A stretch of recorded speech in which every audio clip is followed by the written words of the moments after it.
My next guest is the author of American Sniper, the story of Chris Kyle, America's greatest military sniper. Before he joins us, I want to take a look back at the power and intensity of that film and the story. Hold on, I got a woman and a kid 200 yards out, moving towards the convoy.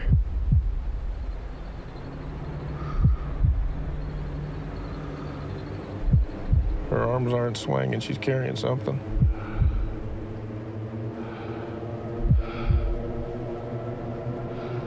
Yeah, she's got a grenade. She's got an RKG Russian grenade. She's saying to the kid.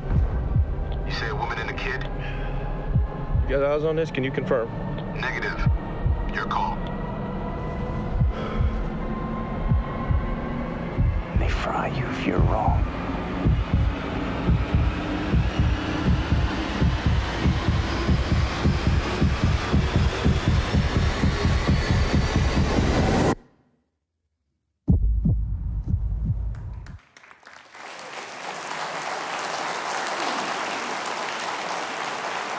That is such a powerful, powerful film.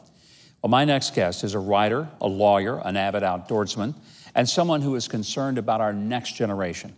So much so that he wrote a young adult novel as a follow-up. It's entitled Camp Valor.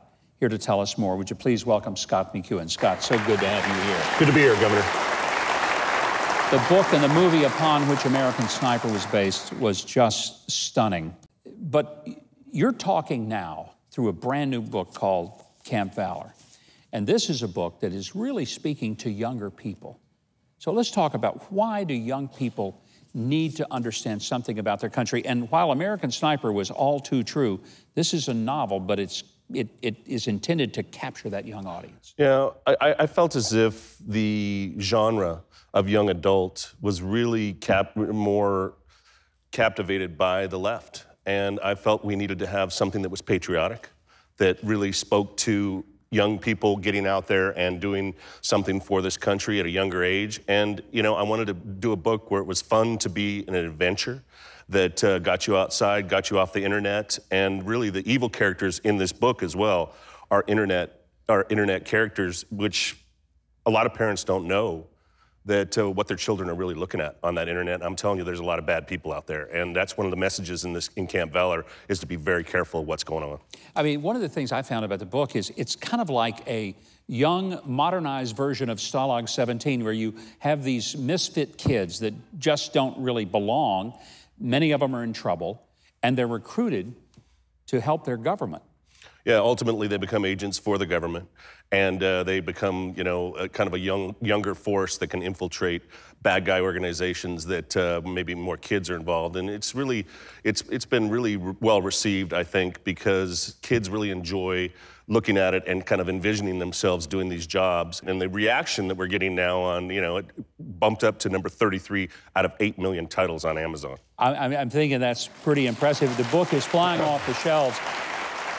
If there was a target audience that you would say, okay, here's who we need to get this book into the hands of. I grew up, as many people did, with, you know, Nancy Drew and the Hardy Boys and Johnny Quest and things of that nature. And really, that's what I wanted to go back to, because there's nothing out there for kids that really is in that world. And that's one of the things that I wanted to do with this book, was just give them something that was a good read. There's no bad language per se. There's some violence, but there is violence in the world. And there's some lessons to be learned in this book as well. And there's a very patriotic message at the end of the day. And how many kids read today?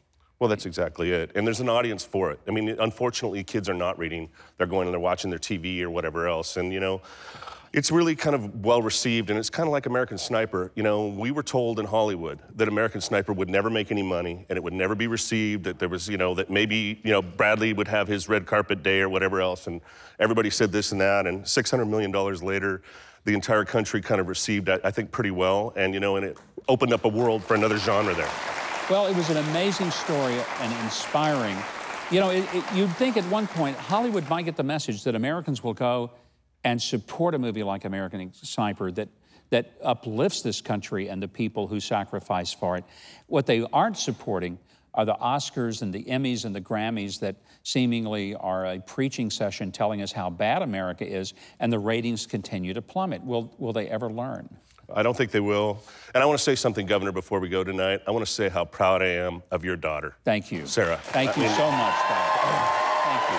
And Her old man loves hearing that kind of stuff. Well, I'm hoping that people will get a copy of Camp Valor for their, really for their family.